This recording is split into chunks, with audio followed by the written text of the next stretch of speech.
Okay, I'm back. So today we're going to discuss what's the end or purpose of our spirituality. Madami yan. There's a lot. Ang topmost is relationship with God in the end makes you like Him, holy. You become holy. And when you're holy, when you look for the meaning of the word holy, it means to be complete, to be whole. Wala nang sasarap pa doon because you will get everything you want, you like, you desire. Holiness does that. It completes you. It is not your spouse or the love of your life who will truly complete you. Why? Because they're limited. They cannot give all your wishes, and your wishes are not all material. Sometimes you want them all the time. Can they do that? Can they be with you 24/7 for the rest of your life? You're not even sure if tomorrow they're there. They can change their mind, their feelings, they can get attracted with another. What will happen to you? But if you're complete by yourself because you know that Jesus is all the time with you, ining wala nang sasarap pa.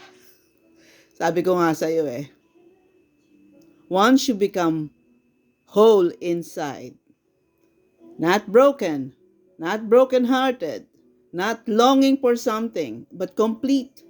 Having everything. That's the desire of God for you.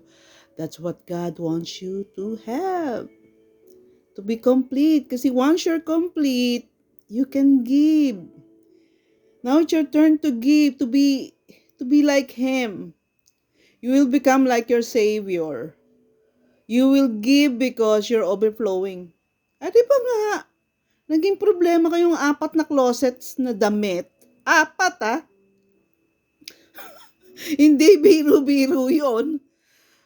Dito sa abroad, sa Pilipinas, masarap yon. Pero dito, ang mahal ng rent dito, ang mahal ng storage dito. Kahit we own our what they call this, our condo, still, because we only have 2 bedrooms, and then, kinonvert pa ng asawa ko into library yung isa.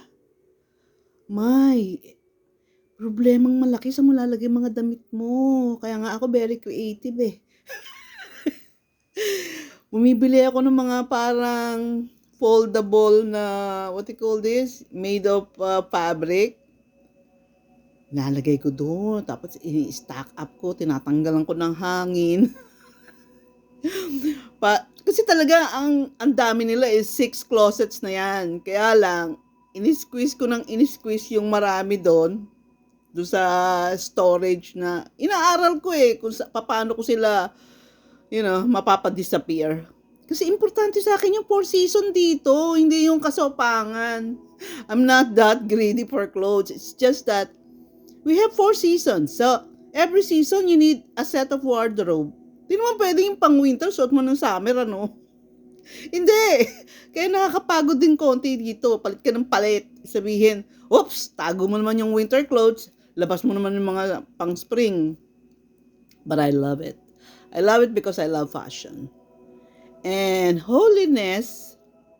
having holiness doesn't mean you cannot be fashionable.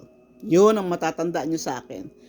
Sino yun? Yung speaker na passionista, pero mystical theology binabanatan. God is so amazing. He gave me everything I want. Kasama doon ay good clothes, fancy clothes. Lang, di naman ako masyadong magastos. Frugal nga ako Diskarte lang yan, mga amigas. O sige na, God will complete you. Kaya kung di ka kompleto, run to God. That's the only solution. God.